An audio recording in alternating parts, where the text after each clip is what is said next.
kira-kira menurut Bang Silvester, apa yang mesti dilakukan oleh Pak Prabowo, misalnya dalam kasus Pertamina? Apakah langsung memerintahkan oleh Jaksa Agung untuk segera bawa itu ke persidangan sehingga bisa dikawal oleh rakyat langsung para tersangka ini, dan kalau bisa kita ungkap siapa aktor intelektualnya? Iya, Berani nggak Pak Prabowo? makanya saya bilang tadi Bang, Pak Prabowo itu ingin, istilah saya ya, melakukan jihad melawan korupsi. Dan itu kan kita, seperti saya bilang tadi, beliau sendiri dalam statementnya, bahkan sebagai, ya kalau statementnya ini sebagai seorang presiden, meminta Kejaksaan Agung agar menghukum berat kasus korupsi timah itu. Pertama itu. Terus yang kedua, sekarang ini kan bermunculan Bang, kasus-kasus korupsi ini kan di mana-mana yang kita lihat, yang selama ini kita melihat hanya dalam kotak Pandora, ya tiba-tiba bermunculan Bang. Itu kan paling enggak ada kerjaan dari timnya Pak Prabowo juga gitu loh Bang. Ya kan, nggak serta-merta, ataupun dari tim Pak Jokowi juga lah kasarnya yang memberikan info ke aparat penegak hukum lah, intinya ke KPK atau Kejaksaan Agung gitu loh Bang. Jadi nggak semua orang itu diam Bang gitu loh. Ya saya juga dulu sama teman-teman kasus korupsi bansos ya kan, itu saya juga termasuk melapor ke presiden dan teman-teman juga melapor ke KPK Bang. Tapi satu hal, kalau tadi Bang Sil mengatakan ini adalah jihadnya Pak Prabowo pemberantasan korupsi, saya kok kurang yakin ya. Kenapa? Karena begini Bang Sil, di era Pak Jokowi itu kan sudah ada surprise untuk segera membahas dan menjadikan undang-undang perampasan aset, ya kan? Tapi nggak bergeming. Ya kan itu tadi saya bilang, DPR-nya ini, Korea ini istilahnya, siapa namanya? Bambang Pacul, ya kan? Kan yang punya partai kan bukan mereka Bang. Begini Bang Sil, maksud saya begini. Kenapa itu tadi saya persoalkan, saya nggak yakin. Ini kan koalisi permanen yang dibangun oleh Prabowo. Di dalam Kabinet Merah Putih ini kan koalisi Indonesia Maju Plus ini kan diminta oleh Prabowo menjadi koalisi permanen. Ya, artinya permanen di eksekutif, permanen di legislatif, di parlemen maksudnya. Nah, undang-undang atau RUU perampasan aset itu dan kan uang kartal. Ya, dan uang kartal ya. Itu kan bagaimana antara pemerintah dan DPR ini segera, pemerintah atau eksekutif sudah mengajukan draftnya tapi belum dibahas-bahas oleh DPR. Nah, kalau memang Pak Prabowo berkomitmen seperti yang Bang Sil bahasakan sebagai jihad Prabowo dalam pemberantasan korupsi, kan bisa panggil Bahlil, panggil Zulhas, panggil AHY, panggil PDIP, ya kan? Anggaplah di luar PDIP, panggil Pak Surya Paloh. Saya minta perintahkan para anak buah semuanya di Senayan untuk segera mensahkan RUU perampasan aset sebagai komitmen saya dalam janji kampanye saya pemberantasan korupsi. Kenapa itu tidak dilakukan oleh Prabowo sampai sekarang? Bang, kita harus tahu juga kesulitan waktu Pak Jokowi juga kan udah berkali-kali mengajukan agar kan sudah masuk dalam prolegnas kalau nggak salah, undang-undang perampasan, tapi nggak pernah dibahas di DPR. Padahal waktu itu Pak Jokowi juga menguasai nih Koalisi Indonesia Maju. Jadi kalau kepentingan pemberantasan korupsi Bang, kadang-kadang sulit Bang, bukan kadang-kadang, memang sulit partai-partai ini akan bersatu untuk menggolkan itu. Karena kalau kita melihat Bang, kan bandit-banditnya juga di mereka Bang, ya, bandit-bandit korupsi ini. Kan kebanyakan juga yang hampir semua partai ini kan semuanya ditangkap korupsi Bang. Maksudnya DPR-nya ini. Bang Sil yang mengatakan bandit-bandit itu bersembunyi dalam topeng partai. Iya. Kan mereka yang punya kebijakan, bisa mempengaruhi segala macam kebijakan, termasuk memutuskan kebijakan mengenai anggaran dan sebagainya Bang. Dan di situ kan terbuka untuk celah korupsi itu. Dan mereka otomatis ketika koalisi untuk bagi-bagi kue kekuasaan itu di Pak Jokowi dan Pak Prabowo mereka bersatu Bang. Tapi ketika untuk melegalkan undang-undang perampasan aset dan uang kartal, ini susahnya minta ampun Bang. Nah ini yang saya bilang tadi, mudah-mudahan Pak Prabowo bagaimana caranya bisa gitu loh Bang. Intinya supaya teman-teman di DPR ini segera mungkin melegalkan undang-undang perampasan aset atau uang kartal. Gitu Bang. Jadi Pak Jokowi kemarin terus terang aja nggak bisa Bang, karena kalau bagi-bagi kekuasaan menteri wamen ya mereka sur-sur aja, senang-senang aja Bang. Tapi ketika disuruh menggolkan undang-undang perampasan aset dari zaman Pak Jokowi itu susah. Gitu Berarti loh. kekuasaan Pak Prabowo juga nggak terlalu dominan ya kalau dilihat dari konteks ini ya Bang Sil ya. Dominan dalam hal-hal tertentu, tapi ketika dalam hal membahayakan Kepentingan partai-partai kepentingan ini partai-partai itu Bang, nggak juga kuasa Pak ya, Prabowo. itu Sama seperti Pak Jokowi sebelumnya. itu persoalan Bang. Jadi sebenarnya Bang, teman-teman yang mau demo Indonesia gelap harusnya ini yang Iya. demo. Kenapa DPR itu malah Ini yang mengeluarkan harus didemo kalau nggak Bang. salah Kita mengeluarkan lihat dari prolegnas. Bang ya, waktu kemarin waktu revisi undang-undang pilkada, semua mahasiswa turun sebagai pahlawan. Hanya 1-2 hari setelah undang-undang itu selesai, akhirnya pilkada sudah tidak ada lagi demo. Abang lihat, hanya kepentingan politik dari partai. Adik-adik kita dimanfaatin oleh mereka Bang. Nggak ada demo lagi kan.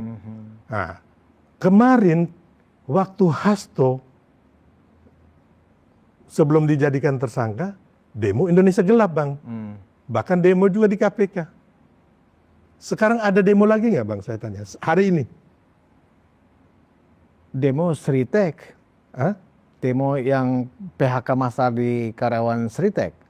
Iya kan, Atau tapi kan itu kabur hanya dulu ah. Iya. Kabur dulu ah. Ah, Sekarang ngapain kabur Bang? Ya kan, kita Indonesia ini kaya raya kok. Banyak anak-anak muda yang bertumbuh sekarang membuka lapangan kerja. Ya termasuk saya mau ngomong, nggak usah ngomong jauh-jauh. Saya sendiri perantauan dari kampung Bang. Saya datang ke Jakarta, ya kan dulu dari Surabaya dulu. Saya hanya bawa baju di badan. Nggak punya uang, ya ada minim lah mungkin 5.000 kayak 10.000 perak gitu, naik kapal laut. Kita fight untuk hidup Bang, ya kan. Saya sekarang bisa membuka lapangan kerja, bermanfaat untuk ya adalah cukup lumayan orang lah Bang. Saya harus bersyukur bahwa saya hidup di Indonesia, gitu Bang. Banyak hal Bang kita lihat itu kalau kita mau di Indonesia Bang, kita bisa ke IKN, kita bisa ke Papua, ke NTT, ke Aceh, kemanapun, semua terbuka lebar, ya kan. Kita mau menanam apapun di Indonesia ini, tanam kayu tumbuh apa Bang? tanam singkong tumbuh. Hanya Tanam taruh kayu, aja tumbuh kata singkong. kus-plus kan begitu. Ya kan.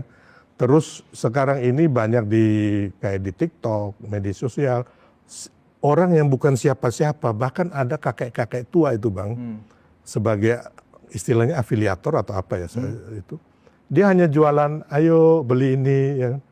Sekarang udah pendapat, kakek-kakek udah umur 60-70 tahun. Atau anak-anak muda, anak-anak kecil. Jadi sebenarnya peluang kita di Indonesia ini sangat besar Bang. Jadi kalau umpamanya ada yang bilang kabur dulu aja, ya silakan aja, itu haknya mereka. Tapi kalau saya sebagai anak merah putih, kita sebagai pemilik NKRI, saya harus bermanfaat buat bangsa saya. Saya nggak akan kabur Bang, gitu loh. Karena saya menikmati hidup di Indonesia gitu loh. Saya punya teman yang banyak, keluarga yang baik lah. Ya. Gitu. Itu kan yang berkembang di media sosial, Bang Sylvester. Kita juga tidak bisa bantah ya. Kalau sebagian yang kita lihat kan isunya situasi era Prabowo ini bahkan lebih buruk dari kondisi Pak Prabowo, kondisinya Pak Jokowi, dan ini situasi buruk ini banyak pengangguran, ya kan, susah mencari pekerjaan, kemudian kasus korupsi para elit gila-gilaan, ya kan. Iya. Nah, ini karena akibat pemerintahan masa lalu. Lagi-lagi framing yang terbangun itu adalah Salawi, Bang Silver. Semua salah Jokowi. Jadi gimana itu? Saya meluruskan, mungkin mereka juga benar, tapi pendapat saya juga bahwa keadaan ekonomi kita bertumbuh loh Bang. Nggak minus loh. 5%. Ya kan? Ya. Jadi kalau kita minus baru bilang kita tidak baik-baik saja. Atau mengenai iklim demokrasi kita. Ya kan, bahwa ada penurunan. Penurunan dari mana?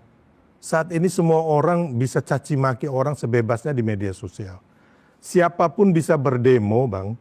1 kali 24 jam tinggal bikin pemberitahuan, bahkan ada yang nggak pakai pemberitahuan, besok demo aja. Gitu loh Bang. Nah, kayak kemarin demo teman adik-adik mahasiswa diterima oleh timnya Pak Prabowo, oleh Mas Prasetyo, teman kita Mensesnek. Ya. Diterima ya kan, diajak dialog. Jadi apanya Bang, dari sisi mana? Sisi ekonomi baik-baik saja, ya kan, bahkan bertumbuh 5%. Di antara negara-negara di dunia mungkin pertumbuhan ekonomi kita masuk 10 besar. Gitu Bang. Terus yang kedua, dari iklim demokrasi kita baik-baik aja Bang. Bahkan kalau menurut saya bukan lagi baik Bang, sangat baik, karena orang bisa mencaci maki orang, memfitnah orang, Aman-aman saja. aman-aman saja. Gitu loh Bang. Bahkan mencaci kepala negara pun baik-baik saja. Nah, gitu. Kecuali yang terakhir yang apes tuh, yang uner Ya, itu. karena itu sudah menghina orang ya, bukan Iya, masalah. iya. Jadi Bang, kalau di undang-undang itu bukan menghina kepala negara, itu udah nggak ada. Tapi menghina harkat dan martabat seseorang. Harkat dan martabat seseorang. Iya. Nah, Bang Sir tadi kan menyebut ada penurunan kualitas demokrasi. Kalau nggak salah itu mungkin terkait dengan pidato Pak SBY Di Tokyo kemarin. Tokyo, yang kemudian di framing juga oleh Rocky Gerung itu. Ya kan kita juga lihat lah, Rocky Gerung langsung bikin video di podcastnya ya kan. Seolah-olah mau apa katanya terulang lagi 98. 98. Ini kan tukang bohong Bang. Jadi Siapa tukang bohong? ya si RG ini Bang. Jadi dia ini kan semuanya kan berdasarkan asumsi dia, ya kan. Dan yang nggak percaya orang-orang geblek kayak dia juga gitu loh Bang. Ya kalau kita kan yang waras nggak mungkin percaya. Pak SBY mengatakan bahwa ada penurunan demokrasi di dunia. Bukan di Indonesia saja. Bukan ya di kan? Indonesia saja. Tapi kan kalau kita melihat kenyataan yang terjadi di Indonesia, penurunan demokrasi apaan gitu loh. Ya kan? Semua orang bisa jadi apapun di Republik ini Bang. Ya. Sepanjang dia mau. Ya, tapi ada juga ya kan yang memakai kata belece karena dia anak ini, dia anaknya siapa gitu, itu juga benar. Nah ini harus yang kita lawan Bang. Contohnya masuk kedokteran, masuk kampus, menjadi polisi, tentara, ASN, harus keluar uang. Ini ada Bang, dan ini yang harus Pak Prabowo dan kita semua jihad melawan yang kasus-kasus beginian. Tapi kalau bilang iklim demokrasi kita, perekonomian kita menurun, enggak Bang.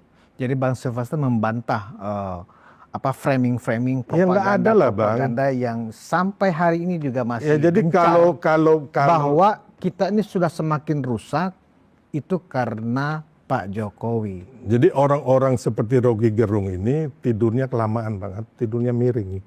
Jadi hanya fiksinya dia tanpa didukung data atau bukti-bukti ilmiah gitu loh. Ngomong asal ngomong aja, dan memang orang-orang ya kadun-kadun ini akan mempercayai atau orang yang kemarin kalah pilpres itu Bang. Tapi nggak semua. Sekarang ini kan banyak juga yang kemarin nggak setuju sama Pak Prabowo.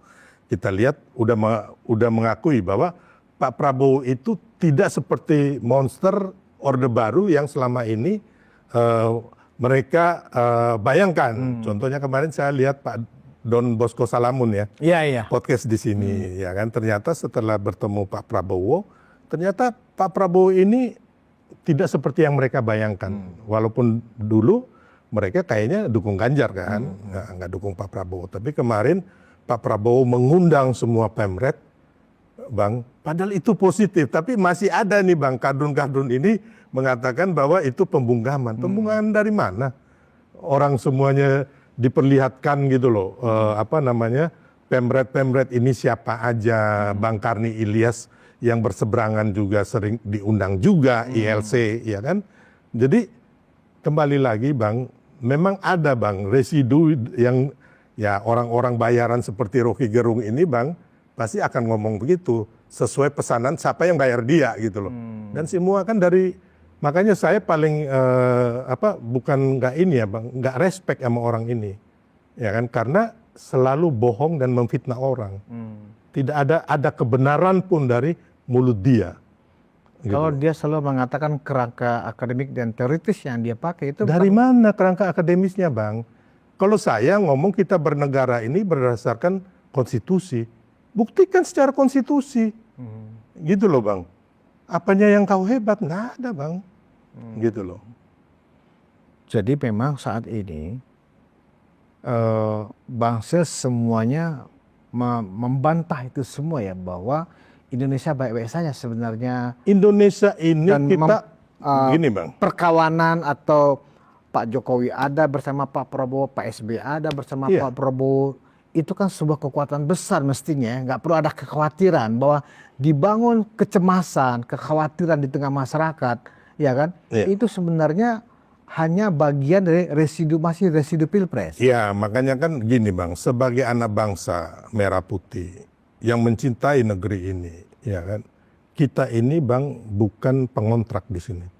Kita yang keturunan Chinese, keturunan Arab, keturunan Aceh, NTT, Ambon, Jawa, kita ini adalah pemilik sah NKRI, gitu bang. Dan tidak boleh seorang pun di Republik ini mengadu domba kita bang. Dan kita harus memberikan rasa optimisme, persatuan untuk membangun bangsa ke depan. Bukan dengan isu-isu tanpa dasar, tanpa fakta yang akhirnya membelokkan tujuan-tujuan yang baik dari seperti Pak Prabowo atau untuk Indonesia maju ke depannya bang. Itu loh. Ini yang saya sesalkan dari teman-temannya. Ya paling juga dibayar berapa bang, nggak ada kerjaan gitu loh. Aku lihat ini, gitu loh bang. Hebatnya seorang Sylvester Matutina kan selalu melihatnya dalam pikiran positif atau positive thinking, ya kan. Iya bang. Berbeda dengan kawan-kawan sebelah Bang Sil. Pokoknya kita ini benar-benar dalam keadaan darurat. Jadi ketika saya membaca pendapat Rocky bahwa kita bisa saja menuju ke mengulang lagi peristiwa 98, halusinasi dia tentang keadaan Indonesia darurat. Ya dia bikin aja novel fiksi apa gitu bang. Siapa tahu laku kan, banyak juga pendukung dia yang nggak waras ini bang. Jadi saya ini kan tahu bang, teman-teman ini si A kenapa dia benci pemerintah. Saya tahu persis bang, ini kan kawan-kawan kita semua. Saya tahu mereka dibayar berapa, uangnya dari siapa. Tahu semua bang. Saya orang lapangan, demo-demo ini siapa yang bayar, terus yang tulisan adili Jokowi, terus bikin dinasti politik siapa aja yang keluar duit. Saya tahu semua. Saya orang lapangan murni bang. Gitu loh, bukan hanya berteori gitu loh, ngomong hanya berteori, tidak. Tapi saya praktisi di lapangan. Dalam bidang ekonomi, dalam bidang hukum, dalam bidang politik. Gitu. Jadi artinya itu isu-isu orderan maksudnya? Iyalah, mau apa lagi bang? Terus mau dapat duit dari mana bang? Gitu loh. Jadi kalau kita bang, ya saya bukan ngomong sombong. Saya nggak bisa dibayar siapapun. Kalau begitu Bang Sil, sebagai penutup dari diskusi kita, pelajarannya apa buat publik agar ketika mereka bekerja atau sedang mengalami kemajuan kah atau kesulitan kah dalam apakah karirnya, dalam pekerjaannya, ditambah lagi dengan informasi-informasi yang membuat mereka juga semakin ketakutan melihat masa depan, apa yang mestinya Bang Sil ingin sampaikan kepada teman-teman di luar, mengingat masifnya juga ya propaganda sesat ini terus sampai ke pikiran mereka, ke otak mereka lewat HP, lewat sosmed. Gimana Bang Sil? Ya gini loh, kita itu kan nggak anti kritik bang, ya kan. Tapi kan kritik itu kan harus berdasarkan asumsi yang benar, data yang valid, bukti yang benar-benar nyata gitu loh bang, ya kan. Terus yang sebenarnya juga harusnya kritik itu ada solusi, tapi kalau nggak ada solusi juga nggak apa-apa. Tapi paling tidak harus mengandung kebenaran, ya kan. Nah, sekarang ini kan kita harus memberikan rasa optimisme kepada seluruh anak bangsa bahwa kita di bawah pimpinan Pak Prabowo ini ingin Indonesia ini menjadi negara maju, negara yang adil dan sejahtera. Kan itu bang. Makanya kemarin saya walaupun ditawarin sebagai komut Pertamina mengganti Ahok, saya nggak mau karena saya lebih mementingkan menjadi wakil ketua tim kampanye nasional.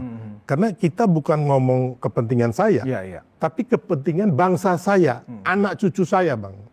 Itu, Bang. Jadi kembali lagi, ya ayolah kita bangsa ini bersatu, gitu loh. Jangan kita dibodohi oleh, mohon maaf nih, teman-teman pejabat, ya kan, pemuka agama, politisi, pengamat-pengamat ini yang ingin memecah belah kita, ingin menghancurkan bangsa kita, supaya dia hanya kepentingannya sesaat, mungkin mereka kepentingannya uang, jabatan dan sebagainya, Bang.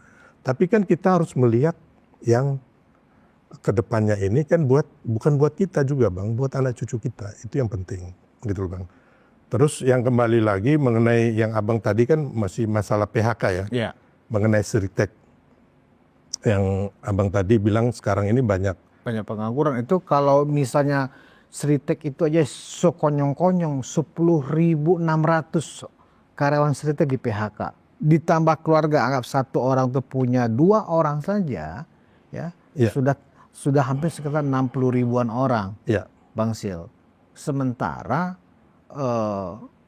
menurut mereka dan sejumlah analis, ekonom juga, ini karena kesalahan Pak Jokowi juga lewat menterinya pada saat itu, Menteri Perdagangan, Permendak nomor 8 tahun 2024. Ya, jadi gini, Bang, kalau mengenai Sritek, Bang, jadi Permendak nomor 8 tahun 2024 itu diberlakukan kalau nggak salah Mei 2024. Terus Sritek itu dinyatakan pilot atau bangkrut itu bulan Oktober 2024, Bang. Jadi hanya berarti kalau Mei sampai Oktober itu mungkin berkisar 6 bulan ya. Kan nggak mungkin, Bang, dalam 6 bulan gara-gara terbitnya Permendak ini Sritek bangkrut. Kalau kita melihat, Bang, dari teman-teman termasuk orang Sritek sendiri, terus teman-teman pelaku usaha yang lain, memang Sritek ini punya utang yang besar sebelum diterbitkannya Permendak. Utang dia itu kalau nggak salah 26,2 triliun. Itu hampir 28 bank Indonesia sama luar negeri lah pokoknya. Belum lagi lembaga keuangan, Bang. Jadi utang yang menumpuk. Jadi sebenarnya kalau menurut saya sih memang selain ya nanti kalau kita bilang salah kelola manajemen, so tahu. Tapi intinya selain itu memang juga ada, Bang. Jadi pasar dunia ini dibanjiri oleh produk tekstil dari Cina. Jadi bukan ke tekstil Cina ini masuk ke Indonesia. Karena apa, Bang? Karena pasarnya Sritek ini adalah 100 lebih negara di luar loh, Bang. Nah, jadi mereka jadi Sritek ini memang orientasinya ekspor. Jadi kalau Permendak ini kan untuk di dalam negeri, Bang. Untuk melindungi perusahaan tekstil. Ya kan relaksasi keringanan untuk UMKM mereka ekspor, ya kan. Bagaimana relaksasi ini diberlakukan agar tidak terjadi penumpukan itu kontainer-kontainer baik di Pelabuhan Tanjung Priuk itu kalau nggak salah ada berapa belas ribu ya, Bang. Tanjung Perak. Tanjung Perak. Sekitar hampir 26 ribuan kontainer. Ya, di 2 pelabuhan ini, ya kan. Jadi diberikanlah kemudahan, ya kan. Makanya dikeluarkan Permendak nomor 8 tahun 2024, Bang. Intinya kan itu. Jadi pasarnya Sritek sendiri ini kan luar negeri, ya kan. Terus yang kedua, mesin-mesinnya juga mungkin, Bang, udah nggak seperti yang canggih, seperti yang punya Cina, Bang. Jadi memang susah ya. Terus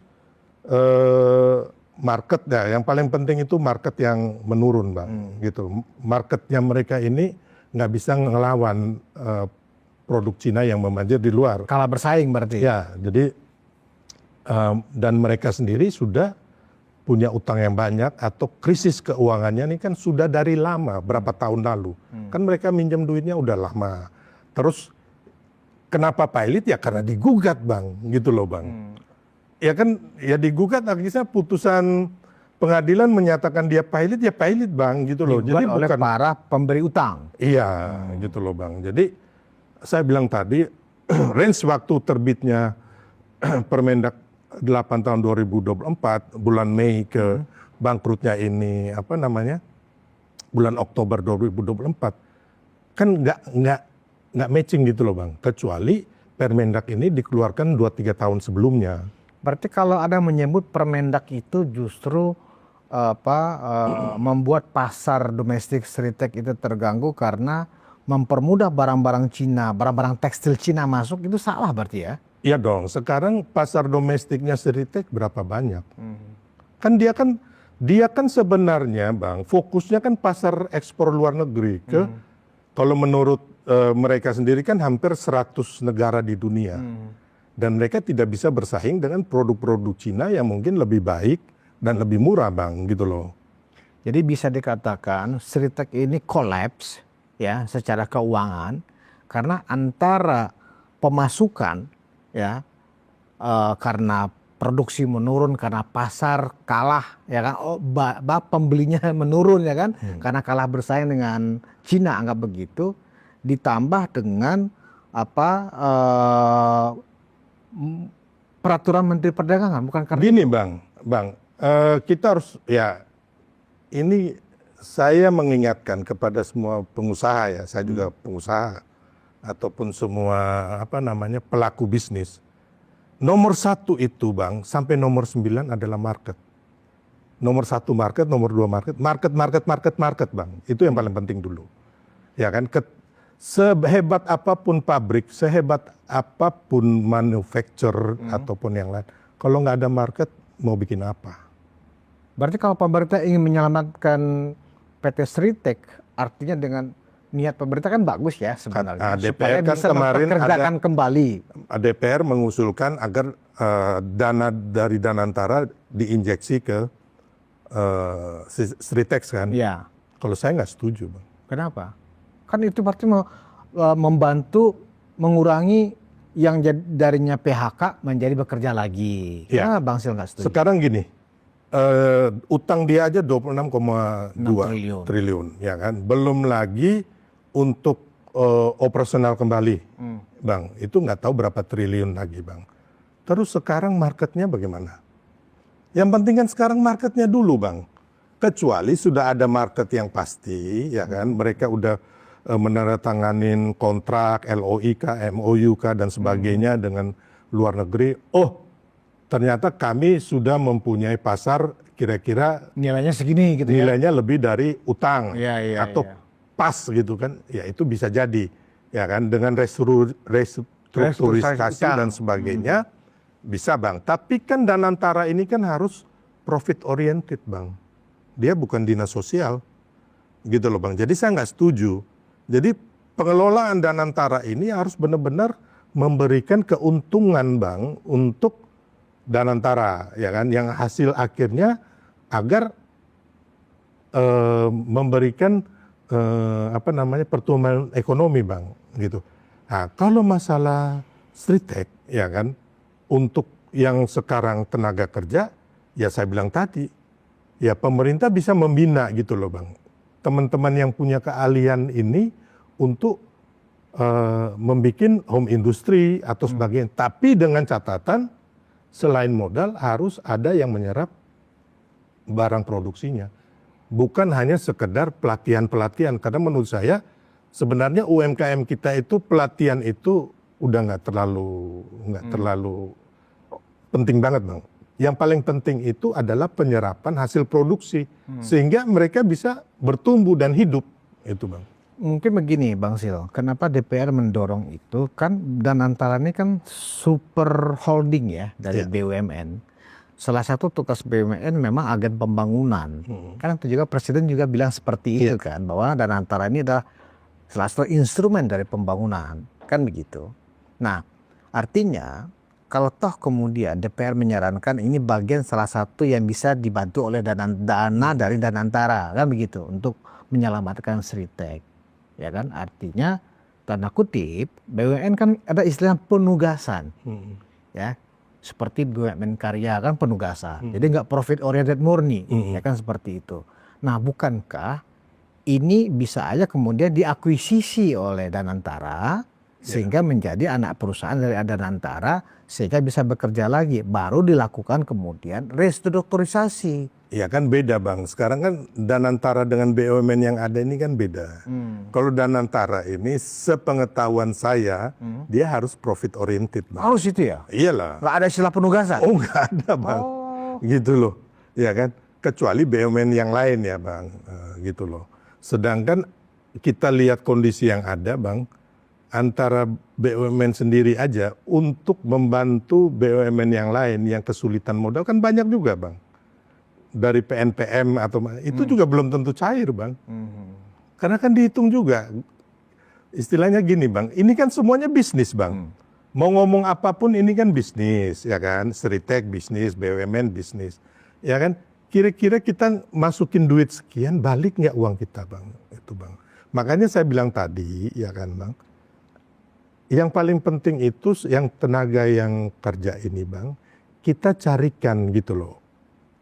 Bikin mereka, saya bilang tadi, UMKM gitu loh Bang. Mereka didampingin. Memberikan mereka modal maksudnya? Oh iya Bang, kan sekarang gini. 10.000 orang berapa 10.000 orang yang Bang, dibutuhkan? kita Berapa ngomong, orang masing-masing orang dikasih modal? 20 juta aja nggak lebih dari 20 T loh Bang. 30 Sama dengan utangnya mereka. Nggak nyampe, hanya berapa triliun atau berapa ratus miliar aja Bang. Tapi kalau misalnya, anggaplah ini, jadi Bang Silvester ini memberikan opsi baru nih ya. Iya. Jadi tidak setuju untuk diselamatkan dengan Danantara, dengan mengambil alih utangnya, ya kan, sehingga bisa berjalan lagi, operasi lagi. Nah, Bang Sil menawarkan, berikan aja mereka dipekerjakan dengan cara mereka dibina menjadi pelaku usaha UMKM. Kan nggak gampang juga. Gini Bang, Sil. kan gini Bang, teman-teman yang di PK ini 10.000 orang. Kan kita punya kebutuhan untuk baju anak-anak lah. Kan kita jangan bikin seragam militer seperti si Seritek.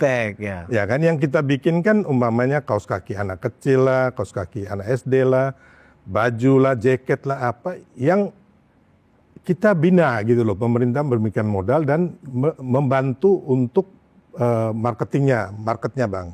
Ya kan. Dan ini menurut saya tidak usah sebesar yang kita harus 26 T tambah untuk operasional mungkin 20 T lagi, 50 T terus. Marketnya dari mana Bang? Sedangkan di sini Bang, kita ini sudah kesulitan untuk melawan banjir tekstil Cina yang canggih dan murah. Di luar negeri Bang, siapa yang bisa menjamin itu? Apakah mereka pelaku ini yang jago-jago bisnismen top ini bisa menjamin itu? Saya yakin enggak. Saya yakin enggak Bang. Enggak ada yang bisa melakukan ini. Gitu loh. Nah, yang lebih mudah adalah dana dari pemerintah ini, ya kan, entah dari mana, ya kan, dari kita ambil dari mana, bukan Danantara, untuk memberikan teman-teman ini peluang usaha, ya kan, UMKM dan sebagainya, dibina dan diserap, dibantu penyerapan untuk marketnya. Itu lebih murah dan mudah, gitu loh Bang. Baik, Bang Silvester, ternyata udah 1 jam lebih kita diskusinya, nggak berasa. Kita bicaranya terlalu banyak sekali yang kita ulang ya. Dari kasus Pertamina, kasus Ahok, ya kan, sampai Danantara. Dan juga bagaimana masih adanya propaganda yang menyesatkan masyarakat. Sesungguhnya karena salahnya Pak Jokowi dan terlalu panjang lah itu. Tapi yang paling menarik bagi saya sebagai kesimpulan kita adalah menegakkan atau membereskan masalah korupsi itu adalah, menurut Bang Silvester, adalah jihad Pak Prabowo dalam pemberantasan korupsi. Dan itu pun bisa maksimal kalau seluruh partai atau mayoritas partai di parlemen mendukung segera menuntaskan RUU perampasan aset. Begitu ya Bang Sil? Ya? Dan uang kartal. Dan uang kartal. Ada tambahan Bang Sil? Cukup ya? Saya pikir udah cukup banyak. Lebih dari cukup. Cukup banyak. Hanya cukup yang kembali ya? lagi Bang, bahwa apa yang kita lakukan sekarang ini dalam rangka memberikan pencerahan dan juga mengungkap kebenaran untuk bangsa kita.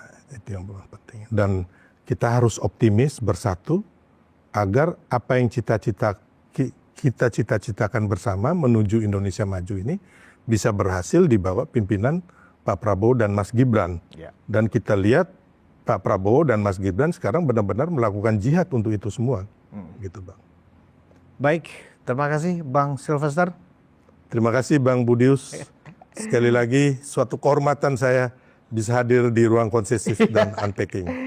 Dan penonton Ruang Konsensus Unpacking Indonesia, ini diskusi kami yang paling lama ini ya. Apalagi ini di bulan puasa. Tapi cukup menarik karena yang paling menarik dari diskusi kita ini adalah jihadnya Pak Prabowo. Ya, kalau kita bicara jihad ini kan berarti ini sampai mati ini Pak Prabowo harus memberantas korupsi.